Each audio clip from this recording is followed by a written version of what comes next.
You're listening to Soap Dirt, the latest in television entertainment news. Hey, General Hospital fans, we have got Portia desperate to shut Drew down and end this blackmail. So she's digging into his medical records to find some dirt to use against him, and it might work. It's Belinda from Soap Dirt, and we're going to talk about how Portia might hit the jackpot and what she finds from Drew's past that's so scary it could actually get him thrown out of office and stripped of all his power.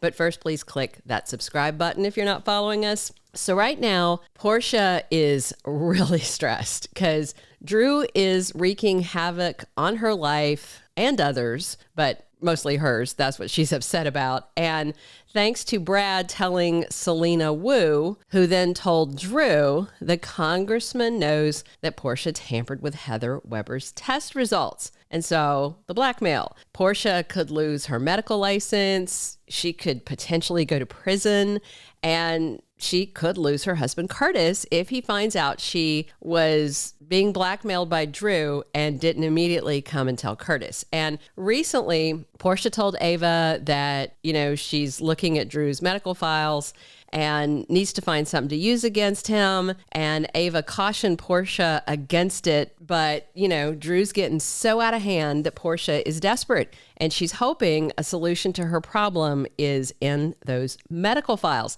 And let's be real, ever since they brought Jason Morgan's twin onto GH, we've seen Drew have some significant and bizarre medical issues.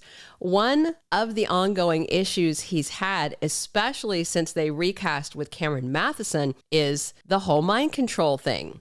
It was in two different phases, but this latter one is more disturbing. And it reminds me a lot of that old movie, The Manchurian Candidate. I love watching old movies. The original was from, 62. It's old. And then they remade it in 2004, and it parallels this Drew plot on GH in a lot of ways. So in the movie, if you've not seen it, one sentence, I'll tell you. It was during the Korean War. There was an American soldier, and he was brainwashed by basically bad people, enemy forces, to make him this kind of sleeper soldier that they could activate and use to assassinate a presidential candidate. So then the bad guys could overthrow the U.S. government. And the mind-controlled guy was activated by a playing card. I think it was like the Queen of Hearts in that. Anyway, Drew's past is eerily similar to this movie. Many General Hospital fans may recall he has been mind-controlled in two different ways. First, Helena Cassadine implanted a microchip into Drew's brain that allowed her to control him. That was back before he first came on the scene as Jake Doe. And Helena wanted to use him as her personal assassin, and she's the one who sent him to Port Charles. She initially had wanted his twin brother, Jason, but he had all this scarring in his brain from the car accident when AJ was drunk driving back in the day, so it wouldn't work on him. So Helena located his twin, Drew Cain, and put the microchip in him and programmed him instead. So they did that with a physical device and then this memory mapping thing. But Drew later had brain surgery, and they removed the microchip from his noggin. So that surgery should definitely be in his medical records. And then later, we found out a second layer of Drew's psychological programming.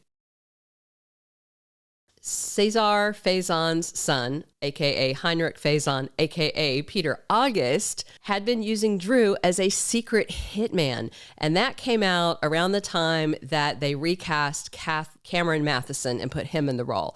Instead of a playing card like in the Manchurian Candidate movie, it was a tarot card that activated Drew to do Peter's bidding.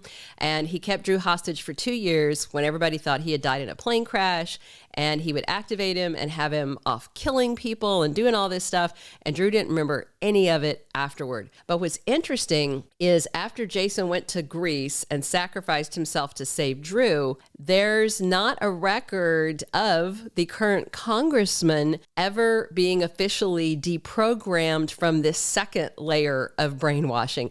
And as a matter of fact, when he came back to Port Charles after Jason saved him, Drew was worried he could still be activated if somebody had the right tarot card and knew the activation word.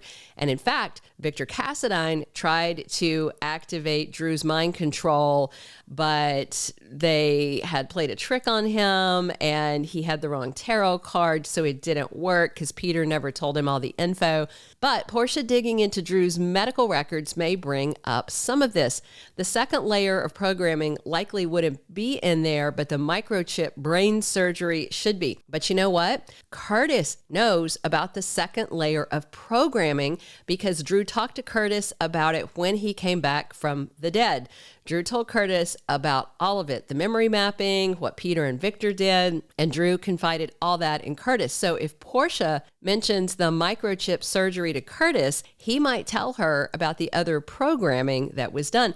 And basically, since he was never deprogrammed on the tarot card thing, you know, Drew's technically still an active assassin just waiting to be activated and used for bad deeds. And that's not something you want in a U.S. congressman, right?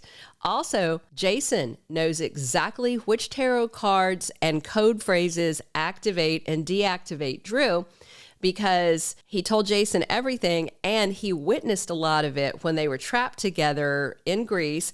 And at one point, when Drew was kind of freaking out and being dangerous, Jason actually used a card and a code phrase and deactivated his brother. So if Portia gets this info, she could leak it to somebody like the shady editor over at The Invader so that it didn't come out through Aurora. And if it was made public that Drew is an assassin with a track record of amnesiac violence, seems like that would be enough to discredit him and get him kicked out of Congress. The public should know that they elected a violent killer who can be triggered by anybody who knows a couple of words and happens to have the right tarot card. In the past, Helena, Victor, Faison, Peter, and creepy cult leader Shiloh Archer each had control of Drew at one point or another. Plus, his list of violent crimes is quite long, even though he's never been arrested or prosecuted. Drew committed at least 20 counts of assault that we know of, and more we don't know of. There's breaking and entering, obstruction of justice, assault with a deadly weapon, theft, and trespassing. This is the one thing we know for sure. That is in Drew's medical records and in his past that Portia could find and use to take him down. Also, remember, there's a resource that could help. Portia's working with Nina, who's working with Carly, who's dating Jack Brennan. And since a lot of this mind mapping and programming tech came from the WSB, well, if Carly was talking to Portia about it, or Carly talked to Nina, who talked to Portia, she could turn around and ask Jack to get some proof to show that Drew is a violent monster just waiting to be activated. And now, I will say this. General Hospital loves to rewrite history, so they could invent something else for Brad or Portia to find in Drew's medical history. Something we don't know about it because it never existed. So the bottom line is Drew is unfit to be in political office, and I, for one, am hoping that Portia is the one to take him down. We'll have to wait and see what Brad and Portia dig up. I expect they hit pay dirt in May Sweeps, which kicks off next week on April 24th. I do hope General Hospital goes this route because it would honor the character's known history rather than reinventing it, you know, but maybe they'll just give him a really contagious strain of herpes or something, you know, and let the voters know that. That'd be kind of funny too. Thank you for being a loyal listener. Follow us wherever you get your podcast, because you don't want to miss the next episode. Soap Dirt is on all the major podcast platforms, including Apple Podcast, Spotify, iHeartRadio, and more.